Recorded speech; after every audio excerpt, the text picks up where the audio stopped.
Advance gaming আপনি অনেক বড় একজন সেলিব্রিটি বা যেই বালশালী হন না কেন, শেষ পর্যন্ত টাকার পেছনে আপনারাও ছুটলেন, ভুলে মনুষ্যত্ব দেখালেন নিজের আসলত্ব।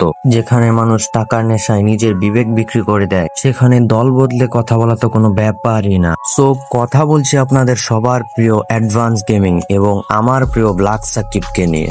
ভাবিনি হবে কোনোদিন এমন কীর্তি, শেষ পর্যন্ত আপনারাও হয়ে গেলেন টাকার কাছে বিক্রি।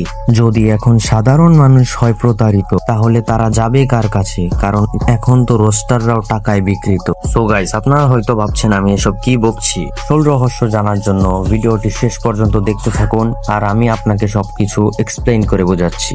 কিন্তু তার আগে ছোট্ট একটি কাজ, যদি এই ভিডিওটি আপনি দেখে থাকেন তাহলে ভিডিওটিতে একটা লাইক করে দিবেন, আর চ্যানেলে নতুন হয়ে থাকলে চ্যানেলটা সাবস্ক্রাইব করে দিবেন। तो लाइक और शेयर ठोक दीजिए महाकाल का लाइक और शेयर ठोक दीजिए। তো সম্প্রতি টিকটকে একটা বড়সড় কন্ট্রোভার্সি হয়ে গেল। কন্ট্রোভার্সির মূল কারণ ছিল জুমা গেমিং নামের একটা মেয়ে আর আরেকটা ছেলে। ছেলেটা নাকি জুমা গেমিং কে খেলা শিখিয়েছে, চ্যানেল খুলে দিছে, আইডি খুলে দিছে। তো ওইদিকে আমরা না গিয়ে আমরা অন্য দিকের কথা বলি। এই কন্ট্রোভার্সি নিয়ে ভিডিও বানায় অ্যাডভান্স গেমিং এবং ব্ল্যাক সাকিব। ব্ল্যাক সাকিব তো সরাসরি জুমা গেমিং কে ডিসকর্ডে এনে সকল কিছু ক্লিয়ার করেছে। তো এখন আবার সেই জুমা গেমিং এর সেই এক্স, মানে স্বপ্নে হয়েছিল আর কি আমার মতে, সে এখন এসে বলছে যে অ্যাডভান্স গেমিং এবং ব্ল্যাক সাকিব টাকা খেয়ে তাকে নিয়ে ভিডিও বানিয়েছে। মানে বোকাচোদা প্রথমে তো জুমা গেমিং এর কাছ থেকে অ্যাটেনশন নিল, এখন আবার ভাবছে রোস্টারদের নিয়ে কথা বলে কিছু ভিউ কামানো যাক। ছেলেটা ভাবছে জুমা গেমিং কে নিয়ে কথা বলেছি, তাতে আমার তেমন কিছু হয়নি, আমার লাভ হয়েছে।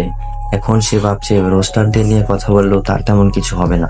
তো বাজান, তোর একটা কথা বলি, যদি একবার সব রোস্টার মিলে তোকে ধরে না, তোর আর অনলাইন লাইফ থাকতে হবে না, ডিরেক্ট কমিউনিটি থেকে তোর বিদায় নিতে হবে। আপনাদের সবার মনে হতে পারে আমি মিথ্যা কথা বলছিলাম এতক্ষণ ধরে, তাহলে আপনারা নিজেই ছেলেটার ভিডিওটা দেখুন।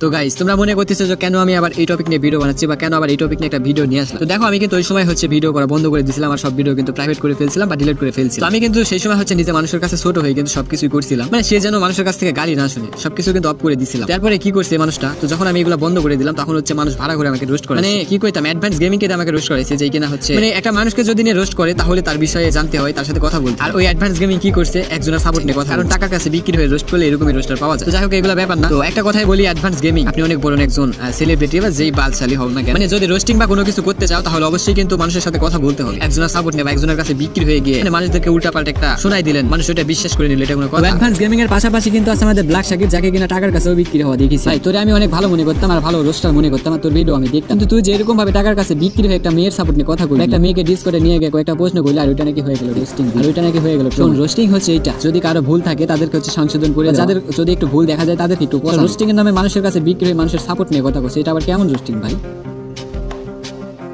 আমার চ্যাটার বাল বাহ, পোলাটা দেখি রোস্টার করে রোস্টিং শিখাইতেছে, মানে আর কি বলবো ভাই, মানে আছে না পোলায় বাপরে শিখাইতেছে ওই রকম। যা এক মুহূর্তে লেগে আমি মাইনা নিলাম যে তুই যে এলিগেশন গুলো করছস অ্যাডভান্স আর ব্ল্যাক সাকিব নিয়ে, ওইগুলো সত্য।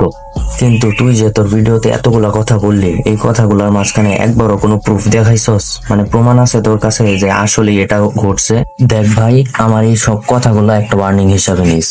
তুই যাদেরকে নিয়ে কথা বলছস তারা হচ্ছে সবার প্রাণের প্রাণ। এখন মনে কর তোর ক্যারিয়ার হচ্ছে রোস্টারদের হাতে, ক্ষমা চেয়ে নে সবার কাছে, এটাই লাস্ট কথা বললাম।